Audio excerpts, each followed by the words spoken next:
ময়না পালতো, ময়না তোতা পাখি যেটা কথা বলে পালতো। একদিন সকালে বাহির হইতেছে, ময়না বড় দামি হয়, অনেক দামি পাখি। তো বাহির হইতেছে, তো ময়না জিজ্ঞাসা করতেছে মালিক কোথায় যাবে? শিকার খেলতে যাব, শিকার জঙ্গলে। আমার ভাইদের সাথে দেখা হলে আমার একটা সালাম দিও। তো যখন জঙ্গলে ঢুকছে তো যে দেখতেছে কতগুলা ময়না ডালে বসা আছে, তো নিজের ময়নাটার সালামের কথা মনে উঠছে।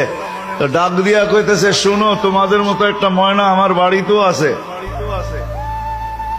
সে তোমাদেরকে সালাম দিছে। এই কথা বলতে দেরি এই ময়নাগুলা ডালের থেকে পড়া মরতে দেরি হয় না।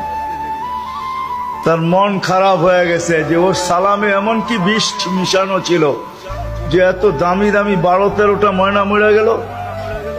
তো শিকার না খেলেই বাড়িতে চলে আসছে। তো ময়না জিজ্ঞাসা করছে, মালিক এত তাড়াতাড়ি ফিরলে, হাতে তো কোনো শিকার দেখি না। তুই কথাই বলিস না। বলে কেন? তোর সালামে এমন কি বিষ ছিল যে তোর সাথীদেরকে সালাম দিতে দেরি, একটু মরতে দেরি হয় না।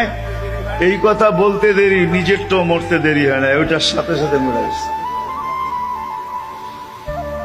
তো খাঁচার দরজা খুইলা সামনে নিয়ে বৈশা অনেকক্ষণ কাঁদছে, না লড়েও না, চড়েও না, চক্ষুও খোলে না। আর কতক্ষণ কানবে? বস ওইখানে লাইখা যে উঠা দাঁড়াইছে ময়না, বাস উড়া যে চালে বসা গেছে।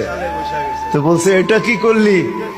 আমার বন্ধুরা আমাকে খবর দিছে, দেখ আমাদের মতো যদি বাগানে বাগানে ঘুরতে চাস তো মরার আগে একবার মরার ভান করে দেখ, তুইও আমাদের সাথে উঠতে পারবি, জঙ্গলে জঙ্গলে ঘুরতে পারবি। ওইটা মরা ছিল না, ও আমাকে চিঠি দিছে, চিঠি বার্তা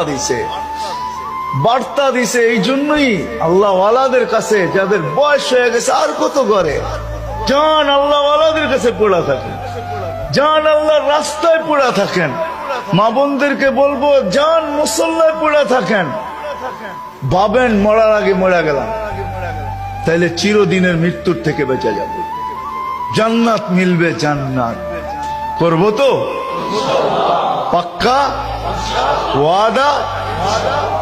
আল্লাহ আমাদেরকে আমল করার তৌফিক দান করেন। ওয়া মা আলাইনা ইল্লাল বালাগ।